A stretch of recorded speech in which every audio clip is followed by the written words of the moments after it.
Relive the Record, presented by New York Presbyterian.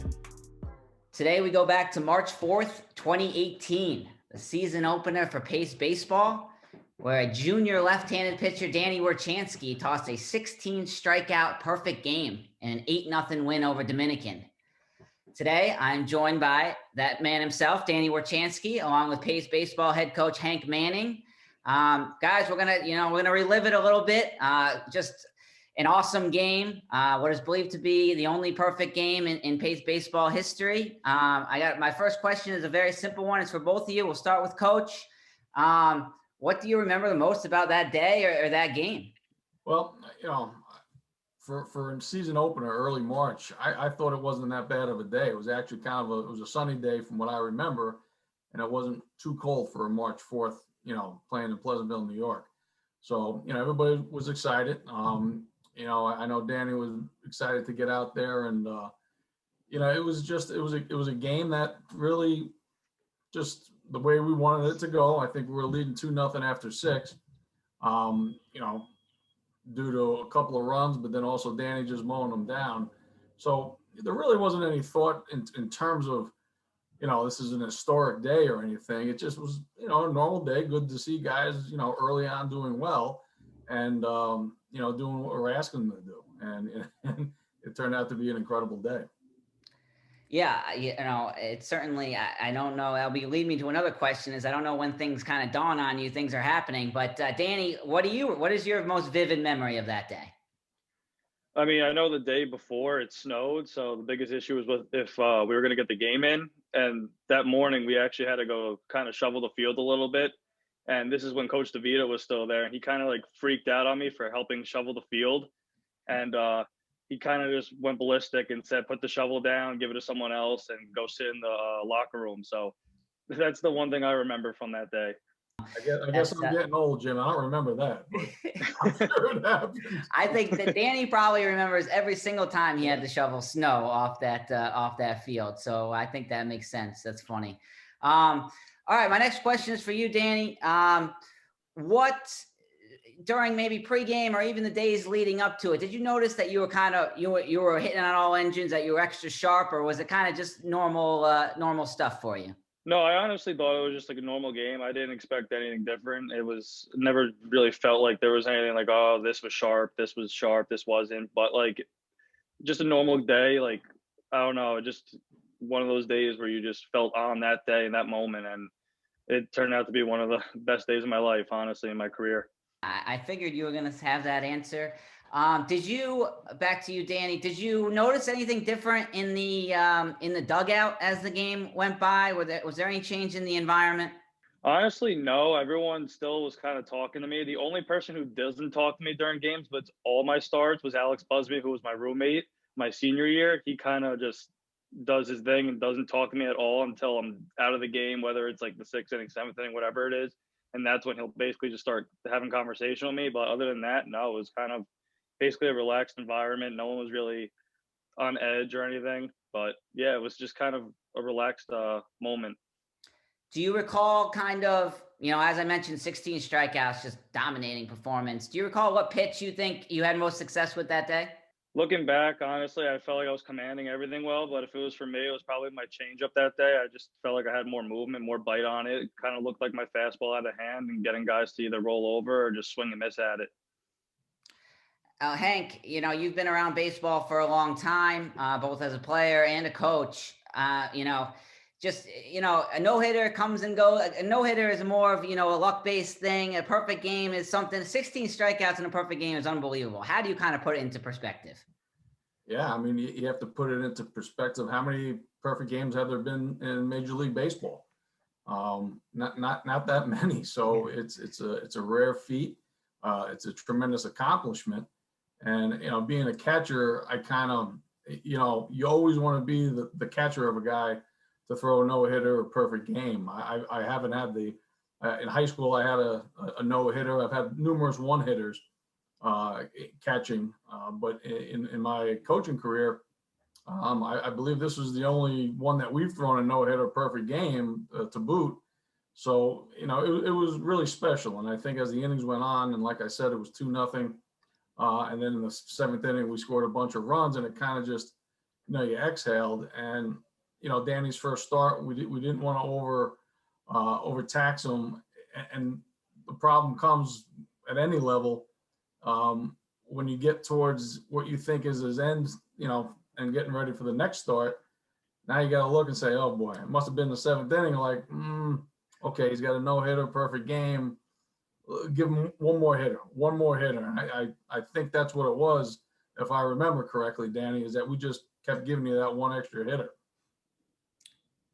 Yeah, I mean, how much was the perfect game on your mind, Danny, as the game went by? I mean, if coach was like, you're coming out, would you have piped up, or was it on your mind? Was it on the other guy's mind? Did anyone say anything about it?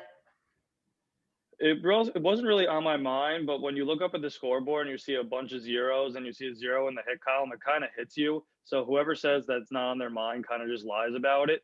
But one moment that kind of like stuck with me that day was I think it was like after like the 6th, 7th inning, Kevin Cashman came up to me and asked how I was feeling. And I didn't think about my answer. I just said, perfect. I'm fine. I'm feeling perfect. I'm perfect. And like, he went up to Coach Manning apparently and told him that I was perfect. And they both kind of just like looked at each other, he said, after the game, and like in shock that I said I'm perfect, but I didn't mean it as like I had a perfect game going. I just felt perfect. That's very funny. That's very funny. Now I was reading I forget, there was an article written about the perfect game, and I think you mentioned a hard hit ball in the 9th that was, potentially a scary end that could have ended it. Were there any moments like that? As we mentioned a lot, the 16 strikeouts, there weren't many hard hit balls, I wouldn't think, but were there any close calls that you remember? I mean, I had a few batters. I don't know how many, but there was one where I fell behind like 3-1, and I had to like work back, and I was like, I can't walk this guy. Like, I know like I had a no hitter, a perfect game nonetheless. But the one that really stood out to me was the final out when the pop-up was hit the right, and I don't want to name names, but it almost dropped in right. It was kind of like one of those like circus catches. I kind of like held my breath for, but no, I mean, that was the one that really stood out to me. It was the final out. Now you mentioned, Hank, you were a catcher yourself. When a guy on the mound is, doing so well in the zone, so to speak, what is your mindset behind the dish, you think? And I think Mike Galino was the catcher. What do you think he was doing well that day as well? Well, I think Mike and Danny got along very well. They had played together, if I'm not mistaken, Danny, in summer ball. Is that correct? We played against each other. He actually broke up my no-hitter. Right. He actually, that's right. That's what it was. He actually broke up his no-hitter in a summer league. I think Mike did an excellent job that whole year. And I think once a pitcher catcher gets into a rhythm, you just let them go. There might be times where, I may give a suggestion, but as it got later in the game, I was not going to suggest anything because I'm not in the heat of battle. I'm an observer for the most part. So for me to call a pitch that didn't go well, I wasn't going to do. So I thought they worked very well together, and it continued for a couple starts after that as well. Danny, you mentioned the final out. There's video out there of a dog pile, and everyone was so excited, obviously. What was kind of going through your mind when it was all said and done? I was just kind of amazed that I actually completed a perfect game. Just thinking about it, like you see it in like the movie with Billy Chappell. He throws a perfect game. Like it's something like you really don't see quite often. So it was kind of just like mind blowing that I actually did it myself. But I don't know. It was just one of those moments that I'll never forget, and it'll definitely be one of my top favorite baseball memories. Now, Hank, and similar question is, the excitement after that game, do you recall having to rein them? It was a doubleheader. Do you recall having to kind of rein the guys in and be like, we got to play again? Or was it just like, I mean, this is a once in a lifetime situation. How'd you deal with that? I probably just brought the guys together, and I probably said something to make somebody laugh. Not myself. Usually I'm the only one that makes myself laugh. But yeah, it was a quick turnaround, great accomplishment. But yeah, unfortunately it was stifled because we had another game in 25 minutes. But this is something that is history. It's not just for Pace, but for, all of NCAA college baseball. And like I said, there hasn't been many in the big leagues thrown. So it's an accomplishment. It's something to cherish. And just to be somewhat involved in it was very exciting.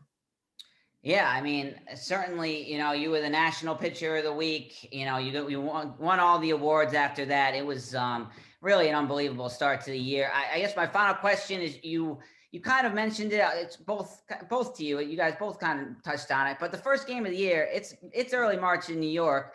I mean, Danny, did you expect to be that good so quickly, or were you trying to ease into the year, or was every start kind of the same? You were a junior, so you've had some experience. What was kind of the mindset, do you recall?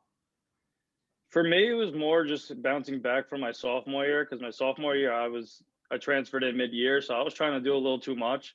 So I guess my junior year, I was like, I just got to go in there and be myself, be who I am, and don't try to do too much, don't try to be perfect, and just try to just throw strikes and control what I can control. And that kind of played out that way that whole year.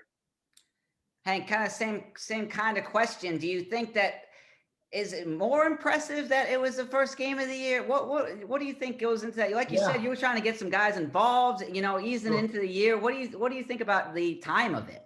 Yeah, no, it's kind of early to be perfect your first time out, but I think some of it had to do with that winter. It's kind of mild. I think we were outside a little bit more than what we've had been. So starting pitchers got to stretch it out a little bit more. So I believe Danny had some inter squad time, but again, first time out, you really, the amount of pitches he threw was very manageable. And obviously, if there was a certain number that he hit, we weren't going to risk that. But to do that the first time out is very impressive. Yeah, it's awesome. It's awesome. All right, guys. Well, that's really all I have. I appreciate you guys joining me. It was very cool to go back in time to almost 3 years ago now, which is crazy to think about. But I appreciate you guys joining me today for today's Relive the Record. And hopefully we can do it again sometime soon.